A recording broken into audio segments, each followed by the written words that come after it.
Bonjour, je vous retrouve aujourd'hui avec une nouvelle démo pour Show and Flower. Coucou.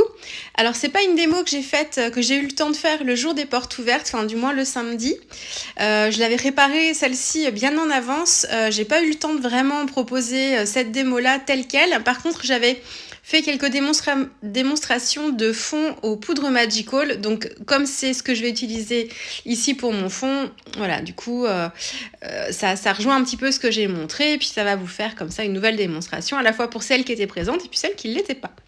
Voilà, alors je travaille dans un carnet SMLT. Donc là, c'est la version, c'est le orange, c'est la version mix média que j'aime beaucoup. Vous m'aviez vu scraper la jeune fille dans les tons chauds, la petite marinière dans les tons chauds dans ce carnet-là aussi. Donc c'est la deuxième page que je faisais dessus, la première étant celle que je vous montre maintenant.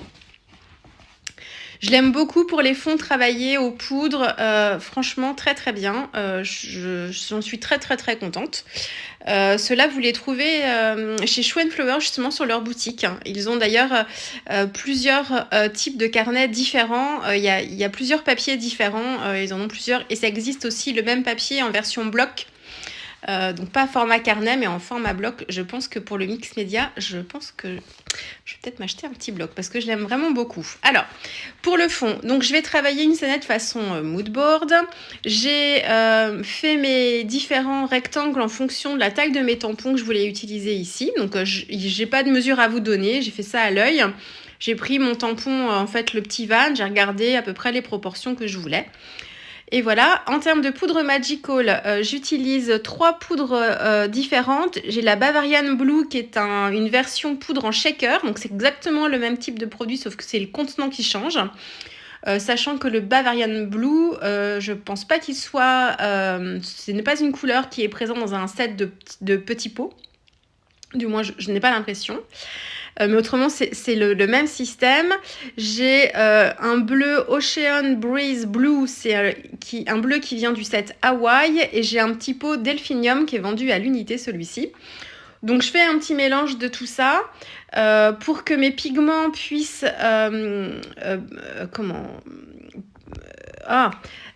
se diluer comme il faut. Ça y est, je trouve pas mes mots aujourd'hui. Que les petits pigments puissent se diluer comme il faut. Alors là, j'ai pas trop de soucis parce que c'est des pigments qui sont dans la même gamme de couleurs. Donc, ce sont que des bleus, il y a un petit peu de jaune et par endroit pour la couleur... Pardon. La couleur la plus foncée, le Bavarian Blue, il y a des petits pigments violets dedans. Donc moi je veux pas de violet du tout, donc j'hésite pas à tapoter avec le doigt, mais j'ai d'abord pulvérisé un petit peu d'eau en fait pour humidifier bien mon papier et que mes pigments n'accrochent pas trop dès le départ sur le papier, ne s'incrustent pas trop. Ça permet comme ça de les laisser flotter un petit peu et c'est plus facile ensuite de venir éclater les pigments, ça je vous l'ai déjà dit. Une petite astuce que moi j'aime bien utiliser.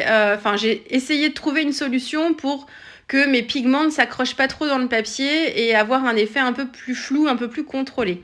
En mettant de l'eau d'abord, ça atténue un petit peu le souci.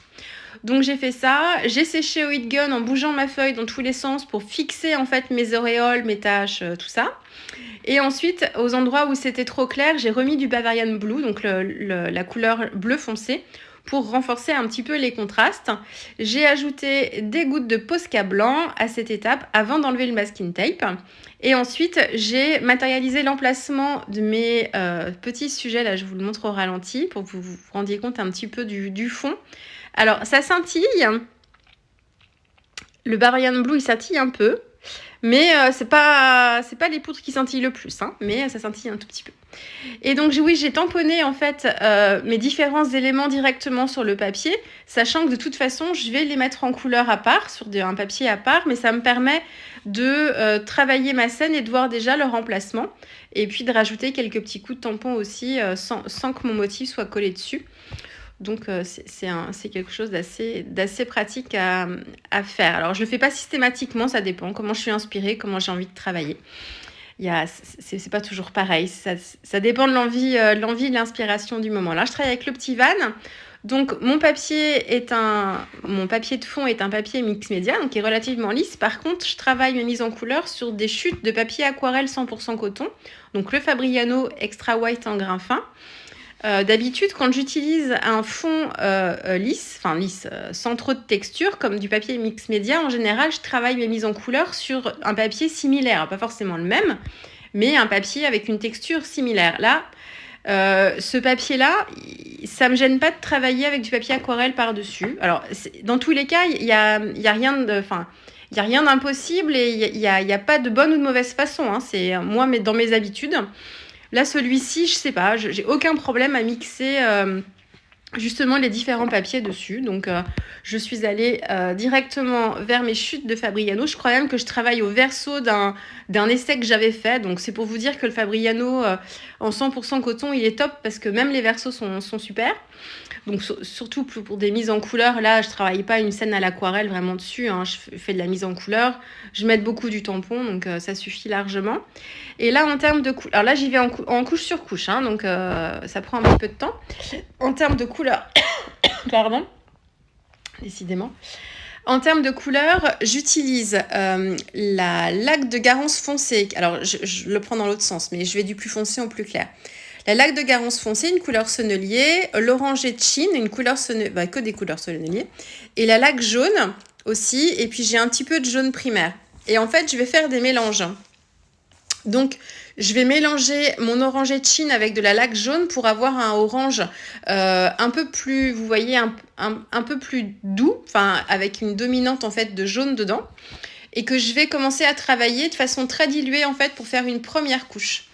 Et ensuite, tant que c'est humide, je viens travailler un petit peu les ombres en ajoutant du pigment, c'est-à-dire en prenant mon mélange mais un petit peu moins dilué, et je vais travailler comme ça une première couche en venant travailler tant que le papier est humide et en venant renforcer un petit peu. Donc là, je travaille pas les ombres, je travaille les ombres, mais avec une intensité de pigment. Je désature pas encore ma couleur à ce moment-là. C'est le même mélange que j'utilise, seulement je l'utilise très dilué au début et puis de moins en moins dilué pour marquer déjà en fait mes contrastes et travailler un peu les volumes. Je sèche une première fois. Je sèche quand mon papier quand je vois que les fusions sont terminées et que je peux le faire. Si je vois que mon papier est encore très humide et que mon aquarelle continue de fuser, je vais attendre un petit peu. Je veux pas fixer en fait d'auréole spécialement. Donc là, c'est une question de pratique. Si vous avez des doutes, laissez sécher à l'air libre. Alors, ça prend un petit peu plus de temps. Mais autrement, on se rend compte, à force d'en faire, on se rend compte quand le papier, quand la couleur a fini de fuser, que le papier commence à sécher. Voilà. Si ça vous fait des auréoles à ce moment-là, comme c'est votre première couche, c'est pas très grave. Des auréoles. Pas des auréoles, mais des démarcations. Si vous voyez que votre couleur, le dégradé est pas forcément très très bien. Très bien fait, parce que fois ça arrive quand le papier sèche un peu vite. C'est la première couche, la couche la plus claire, donc il n'y a pas de souci, vous allez pouvoir rattraper ça. Je le dis rattraper sur du papier 100% coton. On rattrape beaucoup moins bien sur du papier en cellulose quand on fait plusieurs couches, parce que le papier le tolère un peu moins. Donc pour les deuxièmes couches, donc je reprends à peu près mon même mélange, mais je vais venir ajouter une couleur un petit peu plus foncée. Donc c'est à ce moment-là que je vais utiliser ma laque de Garance foncée. Donc là, je vais laisser un petit peu le jaune de côté et je vais faire un mélange orangé de Chine avec laque de Garance foncée. Pourquoi je fais ce mélange-là? Parce que je veux rajouter un petit peu, j'ai toujours ma couleur en fait dominante principale, mon orangé de Chine, et c'est en fait en l'ajoutant avec une autre couleur ou deux autres couleurs, je garde toujours un élément en fait commun et ensuite je viens rajouter pour un mélange avec une couleur plus jaune et pour l'autre mélange avec une couleur un petit peu plus rouge. Et donc ça, je recommence le même travail. Je travaille les ombres sur les extérieurs, pardon. On est déjà rendu à la planche de surf là. Et puis je viens travailler là cette fois, donc pareil, je travaille les volumes, donc les extérieurs, je travaille le bombé, toujours dans l'humide aussi. Et puis seulement à la fin, je vais rajouter un tout petit peu de sépia pour désaturer ma couleur et là vraiment venir travailler le côté ombre. Donc là c'est vraiment une combinaison de techniques. À la fois jouer avec la dilution, donc le même mélange mais plus ou moins dilué en première couche, et ensuite on travaille les ombres avec une désaturation de couleur. Alors, je vais faire une petite parenthèse. Bon, là, les planches de surf, il n'y a pas grand-chose. Je vais vous donner mes couleurs parce que c'est ce qui vous intéresse là sur la technique, il n'y en a pas spécialement. J'ai mon bleu de phthalo avec un peu de jaune primaire en fait pour avoir ce petit vert d'eau là. Donc c'est un petit vert turquoise, enfin un bleu turquoise. Et ensuite, je travaille avec le bleu de phthalo pur et puis un petit peu de bleu d'Inde entraîne pour une autre planche, je crois, pour travailler un petit peu les contrastes. Vous voyez, là, ça me fait une petite démarcation. Hop, je reprends. Donc j'ai bien séché, je reprends et je viens corriger tout ça. Oui, je voulais vous faire une petite parenthèse parce que j'ai pas toujours le temps de tout vous dire pendant mes vidéos. Là, celle-ci, elle va faire 19 minutes, je crois, à peu près. J'essaye de vous dire le plus de choses possible, mais je peux pas toujours tout vous expliquer. Alors, si j'essaye de vous expliquer le plus possible ce que je suis en train de faire. Par contre, j'ai pas toujours le temps de vous expliquer ce que j'aurais pu faire à la place. Et alors, pourquoi je vous dis ça, c'est parce que j'ai une aquarelliste qui m'a laissé un petit commentaire sur ma vidéo précédente, je le remercie d'ailleurs d'être passée par là, et qui me disait qu'elle était surprise en tant qu'aquarelliste de me voir faire, en fait, c'était ma petite scénette d'aquarelle avec le bord de mer. Elle était surprise de me voir faire comme ça. Alors, je ne sais pas si elle parlait tant de mes reflets dans les vagues ou alors de ma technique de mettre en couleur mes bateaux et de les recoller par-dessus. Je pense que c'était plus sur les vagues finalement. J'ai peut-être mal interprété, mais voilà. Et en fait, elle disait que j'irais beaucoup plus vite si j'utilisais la technique du masquage et je gagnerais beaucoup plus de temps. Qu'elle était surprise de me voir faire comme ça. Alors, ce que j'ai pas toujours le temps de vous dire, là c'est pareil, c'est la cabane, bon, c'est les mêmes couleurs, hein, donc il n'y a rien de passionnant à vous commenter ça. Ce que j'ai pas toujours le temps de vous dire, c'est... alors, j'essaye de vous dire le plus souvent pourquoi j'utilise telle ou telle technique, mais j'ai pas toujours le temps de vous donner des alternatives. C'est-à-dire que pour moi, il y a des choses qui sont pas évidentes, mais qui sont connues, et dont je vous ai déjà parlé, et du coup, je prends pas le temps forcément d'y revenir.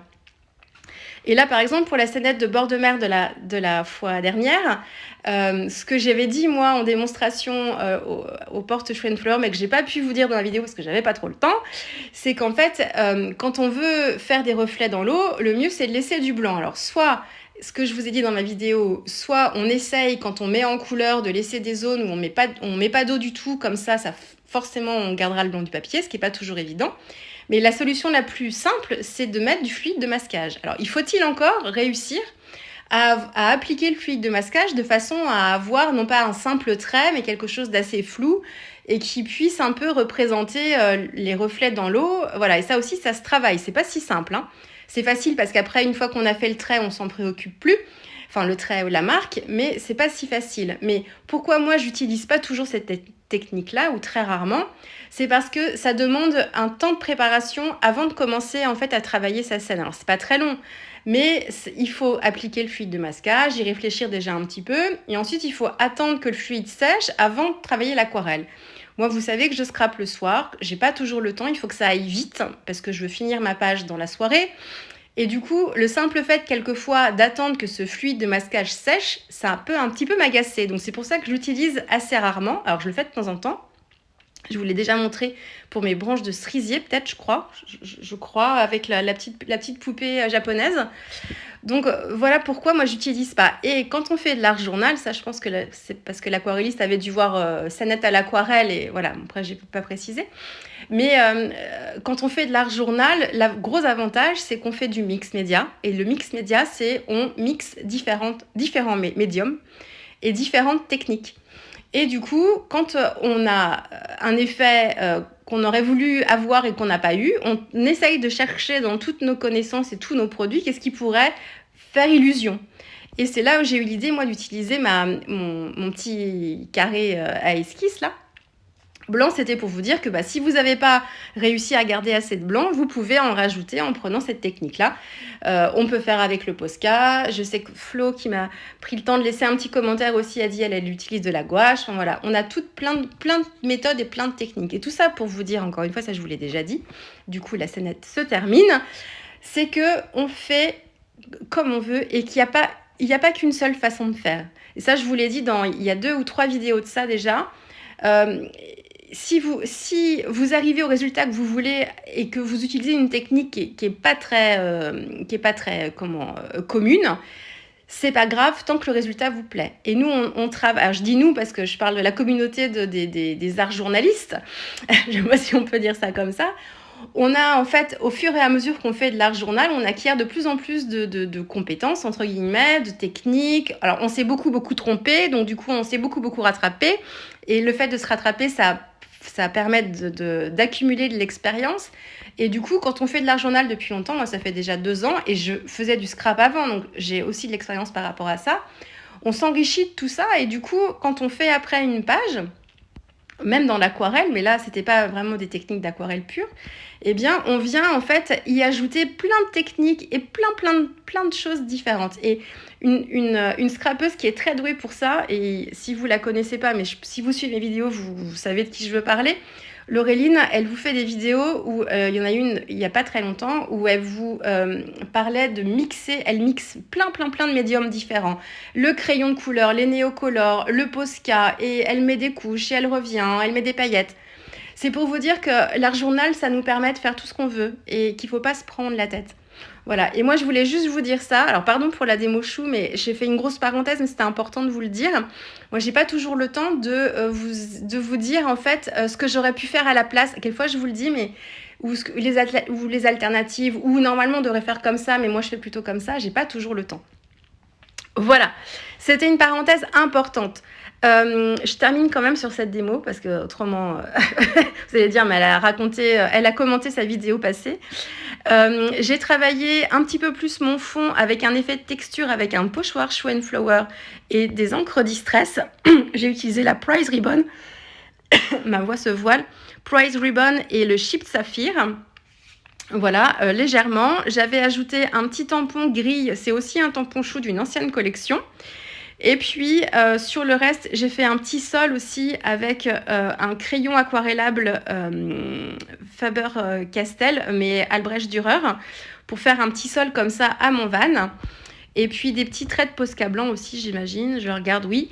Voilà. Et après, j'ai encadré en fait chacune de mes petits rectangles. Je les ai encadrés pour les faire ressortir un petit peu. J'ai rajouté un texte Surf, Go with the Flow et The Best Spot sur le côté gauche. Voilà. J'espère que cette petite mise en couleur vous aura plu. Normalement, je vous ai donné toutes les couleurs. Voilà. Après, la mise en couleur des surfs et de la cabane, franchement, c'est les mêmes couleurs que pour le reste. Donc, il n'y a pas de difficulté. J'ai pas forcément fait des effets particuliers non plus, donc j'ai pas grand-chose à vous dire de plus là-dessus. La grosse parenthèse était importante pour moi. Voilà, je vous dis à très vite. N'hésitez pas à me laisser des commentaires. J'ai beaucoup de retard dans mes réponses, pardon, mais je vous lis. Donc, tous les commentaires sont lus là. Quand vous n'avez pas de cœur, c'est parce que ça attend une réponse ou que j'ai lu en diagonale et qu'il faut que j'y revienne. Mais ne vous inquiétez pas, je prends le temps de tout lire et j'essaye de profiter de mon mois de juillet s'il est un peu calme pour pouvoir vous répondre. Autrement, ce sera sur le mois d'août pendant mes vacances. Donc ne vous inquiétez pas, je pense à vous et j'aime toujours autant vous lire. Donc n'hésitez pas. Si vous avez des questions, elles sont toutes conservées en dessous. Tant que c'est pas répondu, c'est dans mon fil. Donc je ne les perds pas. Voilà, je vous dis à très vite. Il me reste encore 2 petites démos à vous montrer. Au moins une, peut-être une petite bonus, on verra. Voilà, à très vite.